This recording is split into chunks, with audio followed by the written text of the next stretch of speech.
Esta unidade temática descreve em maior profundidade a metodologia dos indicadores relacionados com o conforto térmico, em particular os incluídos nos desafios de adaptação às alterações climáticas e da qualidade do ar.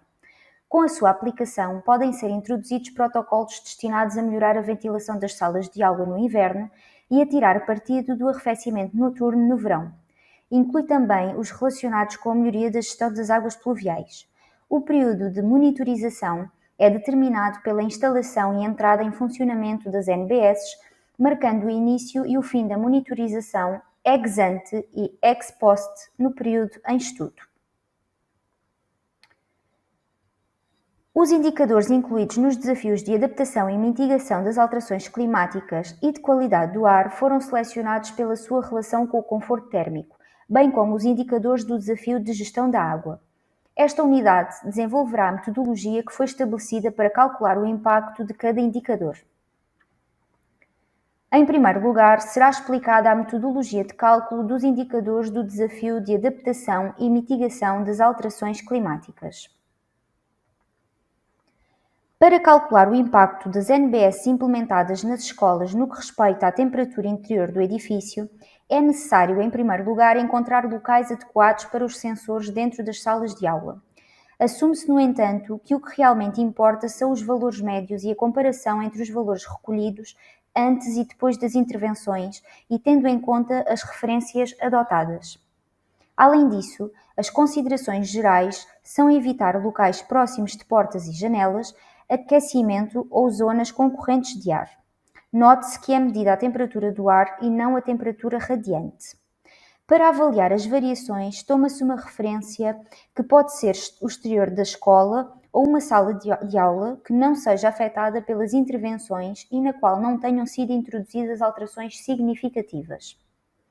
Para avaliar numericamente o impacto das ações, um cálculo simples consiste em tomar o valor médio mensal, ou qualquer que seja o período considerado para os períodos das temperaturas elevadas de maio ou outubro, e compará-lo com o do ano anterior, tanto no interior como no exterior das salas de aula.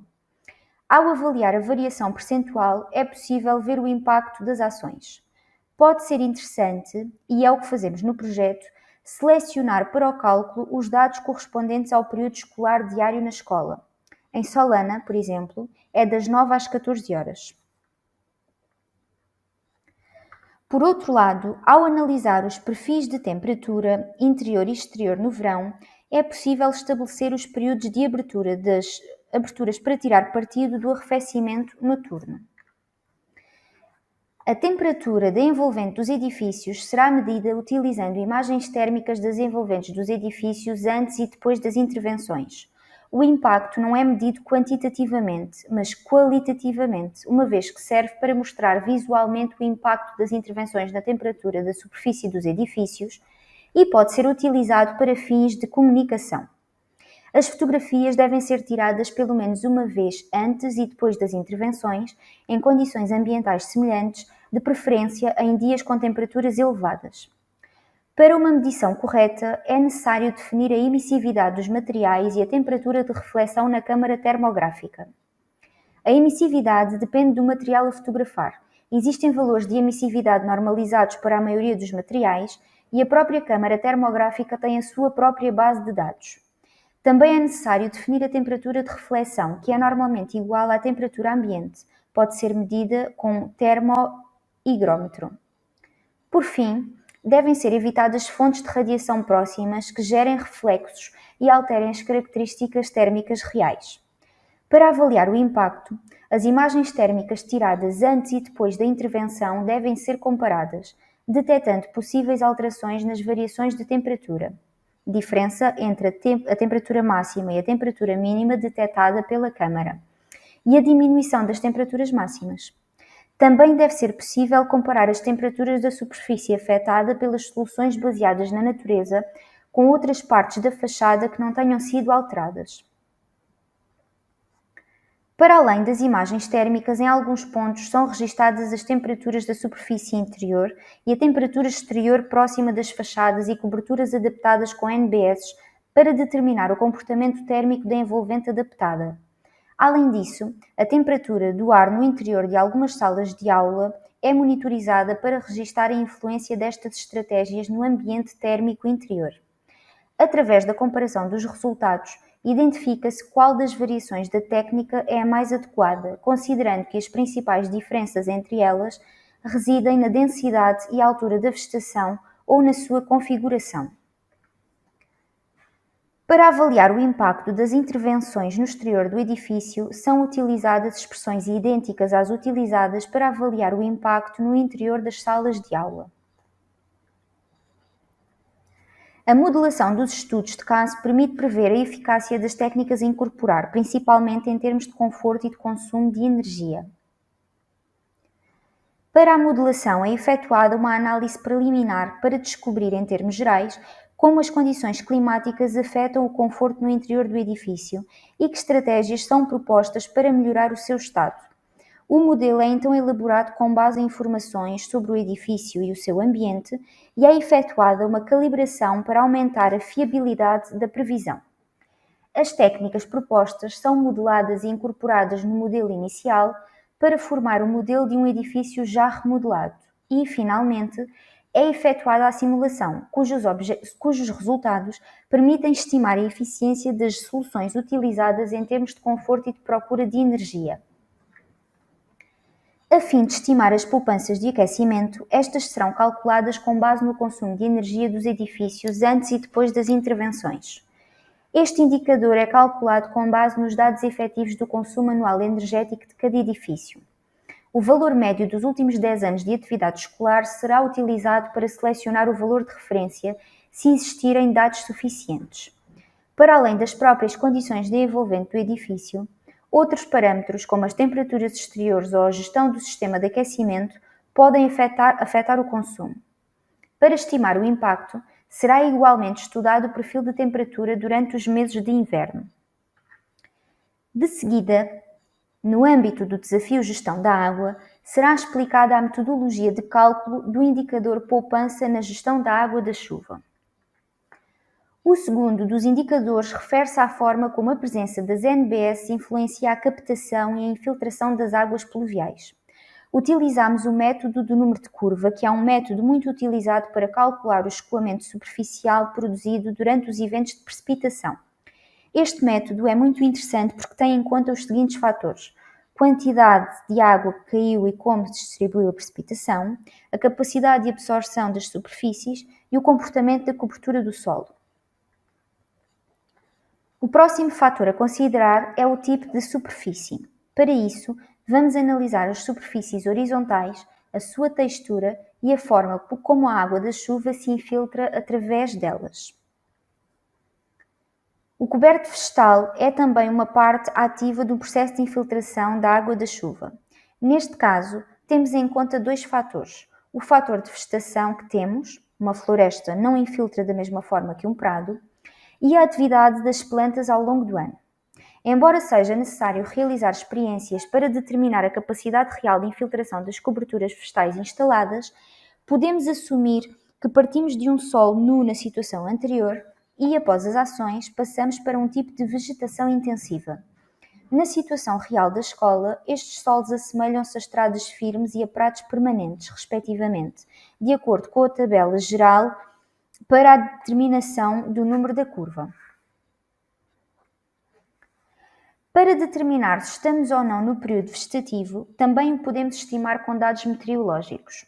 No gráfico, podemos ver um exemplo que corresponde ao climodiagrama da zona de Solana de los Barros. O gráfico mostra a precipitação a azul e a temperatura a laranja. Podemos dizer aproximadamente, e tendo em conta as espécies plantadas nas superfícies, no nosso caso do tipo sedum, que o período de crescimento vegetativo tem lugar nos meses em que a curva de temperatura está acima da curva de precipitação e no período de descanso dá-se o contrário. E, finalmente, consideramos a precipitação. Neste caso, não só temos de ter em conta a quantidade de água que cai, mas também o tempo que passou desde a última vez que choveu. Porque um pequeno aguaceiro não é o mesmo que chover durante várias horas. Também não é a mesma coisa se estivermos num mês chuvoso do que se uma tempestade de verão cair num terreno completamente seco. A precipitação acumulada e as temperaturas determinarão como serão as superfícies de partida, mais secas ou mais úmidas. Começamos por obter os valores diários de precipitação para o período considerado, a partir dos dados da estação meteorológica mais próxima. Nos dias de chuva, adicionamos a precipitação dos 5 dias anteriores. Com estes valores, determinamos o estado de umidade do solo. Utilizando a tabela apresentada na imagem e uma folha de cálculo para automatizar as operações, podemos saber em cada dia do período considerado em que estado de umidade se encontra a nossa superfície. Quando tivermos os dados, calculamos o escoamento superficial a partir da fórmula apresentada na imagem, em que I é a quantidade de precipitação, o valor total de precipitação registado num determinado dia, S é a diferença potencial máxima entre a precipitação e o escoamento superficial gerado, que é obtido a partir do número de curva, N. O número de curva pode ser obtido a partir de tabelas ou ábacos da literatura. No nosso caso, utilizamos tabelas de literatura que têm em conta o tipo de vegetação, o tipo de solo e as condições de umidade. De seguida, no âmbito do desafio da qualidade do ar, será explicada a metodologia de cálculo do indicador de níveis de concentração de dióxido de carbono em interiores. Para medir a concentração do dióxido de carbono no interior da sala de aula, é colocado um sensor por sala de aula, com um total de cerca de 5 a 6 salas de aula. Este indicador avalia o apoio que as NBS podem prestar para melhorar a qualidade do ar interior, facilitando as operações de ventilação devido aos protocolos de ventilação. No verão, ao reduzir a temperatura da área em redor do edifício, as salas de aula podem ser ventiladas introduzindo menos calor no edifício. Para o cálculo deste indicador, é utilizada uma equação semelhante à apresentada para a variação da temperatura interior das salas de aula. Uma aplicação direta do registro das concentrações de CO2 é a seleção dos períodos de ventilação necessários para manter os valores dentro dos limites recomendados. O registro dos valores de concentração fornece as horas do dia em que os valores podem atingir níveis elevados e, combinando estes perfis com os das temperaturas exteriores, podem ser encontradas as horas mais adequadas para abrir portas e janelas e durante quanto tempo. Isto seria válido tanto para o verão como para o inverno, obviamente com diferentes horas do dia. No caso das janelas de abertura automática, a sua programação pode ser facilmente adaptada de tempos a tempos. Para avaliar o impacto das NBS na percepção do ruído nas salas de aula a partir do exterior, é utilizado um ruído branco de 80 dB de valor médio a 10 metros da fachada e o ruído no interior das salas de aula é medido com as janelas abertas e fechadas. Este não é um indicador de grande interesse para este projeto, porque as soluções não foram concebidas para reduzir o ruído exterior. Em geral, a utilização da vegetação por si só não reduz significativamente o ruído. Quando necessário, a vegetação deve ser combinada com outras soluções, tais como barreiras acústicas com desenhos adequados para ter um impacto apreciável. A fim de avaliar o impacto das NBS, é avaliada a redução em percentagem com a implementação das soluções em várias salas de aula da escola. Por último, partilho neste diapositivo o meu endereço de correio eletrónico para resolver dúvidas e uso o URL dos canais de comunicação do projeto Life My Building is Green, como o website, o Twitter, o LinkedIn e o YouTube. Obrigada pelo seu interesse. Com a colaboração do Programa Life da União Europeia.